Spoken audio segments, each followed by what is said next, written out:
to episode 43 of Ernie OMalley's Journey. Ernie elected to Irish Parliament in August 1923. So, where is my father, General Ernie OMalley, at this time?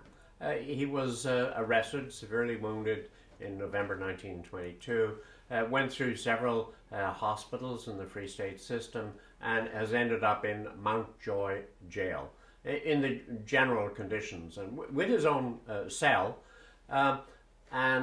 What's happening on the outside at this time is there is a general election being held. It's the first general election under the new constitution.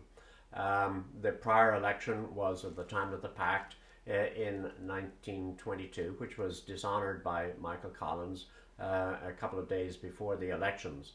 So in a certain sense, in the history of the Irish democracy, this is the first true test of where the party stood and how they would be represented. And Sinn Féin was running against the other parties on an abstentionist position, namely that they would not go to Parliament if elected.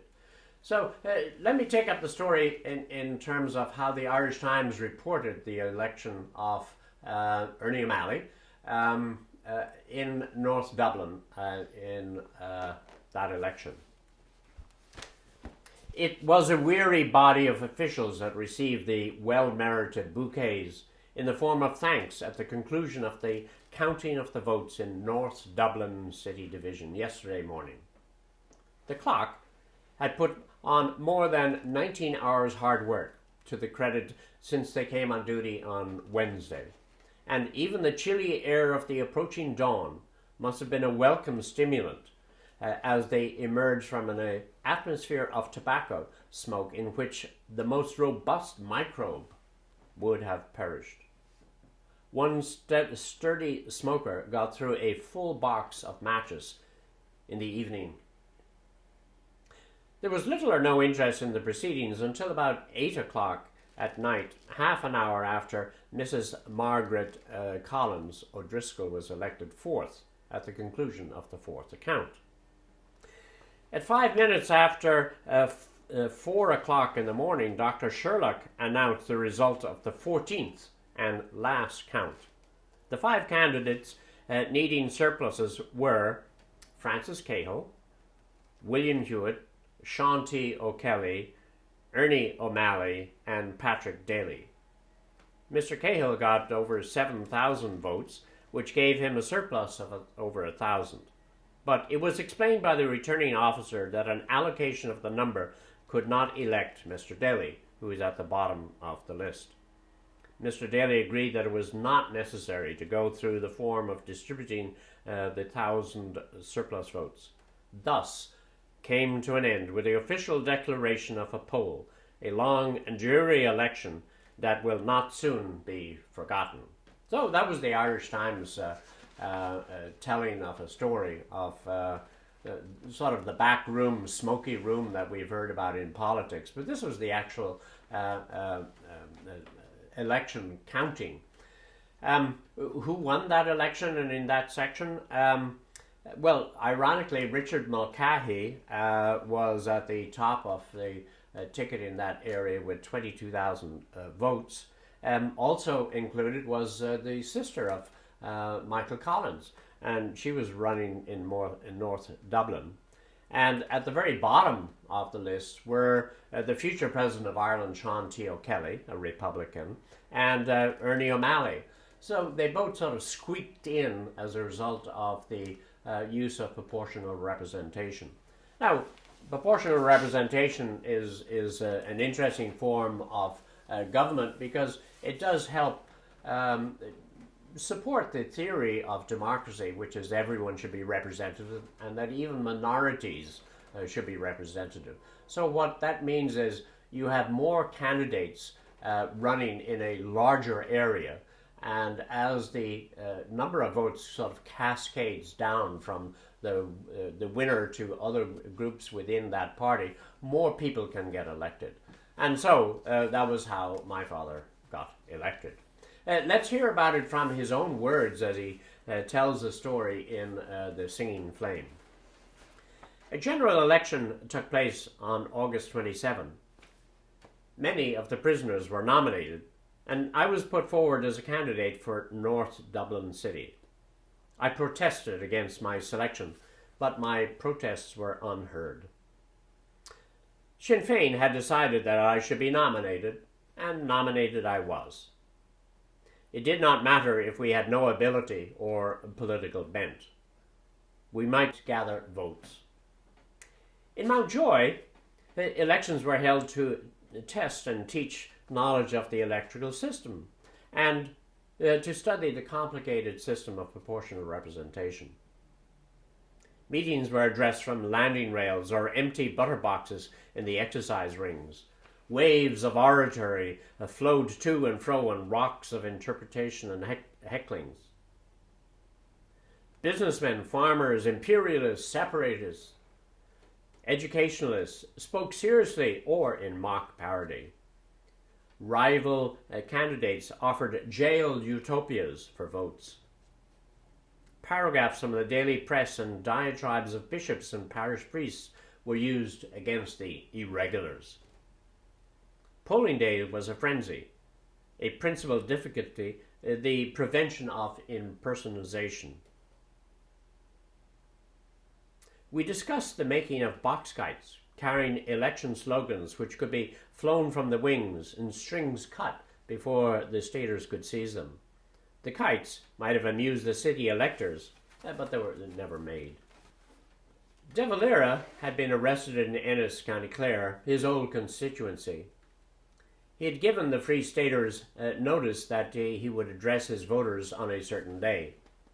The meeting was broken up by shooting and the threat of bayonets. People on the platform close to De Valera had been wounded. The result of the general election was a surprise. Some had expected 10 or 12 Republican candidates would be returned, but in jails and camps alone, 18 Sinn Féin TDs were elected, with a total of 44. I was elected, now a TD for North Dublin. The second preference votes from the Minister for Defence, Dick Mulcahy, had given me my quota. How could one arrive at one point which gave his preference and my second? Perhaps it was as the people once said when they talked about our marching and drilling as play acting. Musha, God help them. They haven't much sense, the creatures. I was busy with mock gravity and deference now. Increased when they knew how I hated to be a TD. Long testimonials from my constituents in jail were sent to me, which set forth grievances, asked for respectful assistance, and held hints of desirable vacancies in departments of government. I received a notice from the clerk of the Dáil to attend the meeting of Dáil Éireann, but first I should apply in person to Leinster House to comply with a certain article of the Constitution, which meant I was to take an oath of allegiance. The note was sent to my home address, then forwarded by my mother to Mountjoy. It would not be correct to admit that a TD was in prison. I told my people to return any further notice to Leinster House and inform the clerk that I was a prisoner. Afterwards I thought of what I might have done.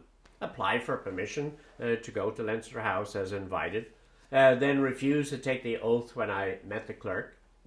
It would be amusing to have to go under escort, a public representative in handcuffs, but I expect I would not be given permission to attend. So, you can see his own reaction to the possibility that he was going to be elected. He was not particularly happy with it, but he went along with it. And let me sort of comment about how what is the tradition of in the political practice for Sinn Féin and many other revolutionary elections of electing people in prison. Now, Joe McGuinness was in Lewis Prison in England in the Longford election in May 1917. He opposed being put forward, but again, like my father, there's very little that you can do, and he was elected. It was a good choice. It helped swing local votes for Sinn Féin against the Irish Parliamentary Party, and that was part of the becoming of their ascendancy in the political circles in Ireland. And again, De Valera was in jail when he was nominated, but he got out in time with a jailbreak in July 1917, and he too sort of was running, as was my father, and he got elected. I reflected on the irony of how come Mulcahy and the sister of Michael Collins were on the same, not ticket, but on the same ballot as Sean T. O'Kelly and Ernie OMalley. It was just one of the circumstances of history. So let me turn now to sort of see what was happening inside the prison. We see that, first of all, there had been a play, so to speak, of and an educational play as to how people should act in an election. So that had gone on. And there was also another occasion where, in a far more joyous spirit, there was a carnival took place in the prison. A carnival in the wings was arranged.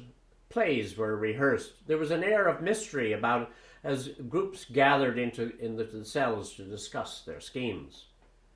The great day arrived. Cells and landings were decorated and costumes improvised. I was helped downstairs, but was able to walk slowly to the exercise ring. That was the first day in the ring and my first real view of Mountjoy. The prison architects must have studied hard to evolve a soulless building. No touch of warmth of earth or stone. Nature was barren here. Only the ruthless strength of men who built such walls to crush, to teach a lesson, rather than to cure men, to make the grey stones eat into the grey souls. A procession was formed, led by a bishop, a large crozier and his attendants. Representatives from the British Empire and other uncivilized countries followed, whilst the civilized communities, mostly coloured, brought up the rear. Fortune-tellers, gamblers, strong men of the loops, sideshows, thimble riggers, with their vanishing peas, plied their trades. Pickpockets and robbers were moved around. But a force of detectives scattered through the crowds made many arrests. Tribes of red Indians appeared under a coat of brown-red boot polish, and various coloured races wandered about. Plays were performed in the open. Tables stood side by side, forming a stage. In the shadow of the soup and the mish that does beyond the bog were staged. The dialogue in many scenes being simple but effective. God save all here. May God save you, kindly stranger. It's a fine night. It's a fine night, surely. Misha, it's a queer world that's in it, Vic. Did you see any men west of the cross? No woman of the house, nor east of the cross. Sorrow one. In the evening, there was a dance on the grounds. So there you had sort of what went on in the jail. You see the imagination of people who were captured. I mean, they're passing time, but they're using imagination, not only in the mock election that they had, but in passing the time and carnivals and writing plays. And all of this was stimulating, no doubt trying to get them to think about things other than the place that they were in. At the same time in my father's life, for a couple of months he had had an assistant, Jerry Kiley, who was kindly sort of taking care of him, more or less his orderly. Father had been in bed, and someone was needed to help prepare his food and get his meals and set him up and clean him. And Jerry Kiley had done that. Jerry died of an epileptic fit, and a new replacement was sort of nominated to Father, and he mentions how this was done. My cell was lonely then. I missed Jerry's cheery, direct optimism. I'd envied his courage and intrepid spirit, and admired his humorous lack of bitterness. He typified the best of Dublin volunteers that would suffice for an epitaph. Sean Lamass, who had escaped with me after the forecourts and had later been in charge of communications when I was responsible for Northern and Eastern Command, moved in. He had read Thomas Carlyle's explosive sentences, quoted Peter Kropotkin's economics, sketched with enthusiasm the plots of Upton Sinclair's novels, and recited Rudyard Kipling's spattered word rhymes, the last possibly because he thought that they would annoy me. So here was a man, Sean Lamass, who would later become a minister in the government, was present at my father's funeral. Later, after that, Taoiseach, the Prime Minister of Ireland, and a venerable person who had helped modernize Ireland. When I met him in 1970, I interviewed him, and he told me how pleased he had been that my father had given him the overcooked meat, and he relished the fact that he got fed off my father's plate. It was a gesture of kindness, and one which he always remembered. So where are we now in terms of sort of insights as we reflect upon what is happening? On the jail side, it was, again, interesting to see how people passed their time, how imaginative they were, how still resisting authority, and we'll see this in the next month, but they were passing their time intellectually, being stimulated, and sort of educationally. They had gone through classes, they had learned a lot, and they were making the best deal that they could within the circumstances that they had. And also, can you imagine what the Malley family, my father's parents, would have felt when they received a letter from the Dáil Éireann? Now, you know, when a letter comes from the White House or the Dáil Éireann, it's always big news in a house. What's in it? What's it about? And the irony that their son, who had left home to go on the run, was now getting an official document from the government asking him to attend, must have played some ironic feelings within the Malley family. My grandfather Luke was working for the Free State government at this point, and here he would have known that his son Ernie was opposing the government and in jail. Anyway, there was also, with respect to that role of government, my father writes not only in contemporaneous periods in letters to Mrs. Erskine Childers, Molly Childers, but in the later reflections in The Singing Flame about his lack of interest in politics. He was interested in the fight. He was interested in the overall cause of the Republic. He definitely wanted to get the Republic established. He would support the Republic. He would vote for the Republic, but he would not he didn't want to participate in it. Well, he thought he wasn't prepared. He wasn't capable. He didn't want to deal with what politicians wanted to do. He had seen with some mistrust both the attitude of how De Valera and Mulcahy had felt vis-a-vis the political scene, and how they compromised. So I think his own attitude was perhaps that he didn't want to participate in a system of politics and the give and take of politics. He just wanted to get on with the principle of supporting a republic. Anyway, join us next time for Resistance in Mountjoy Jail, September 1923.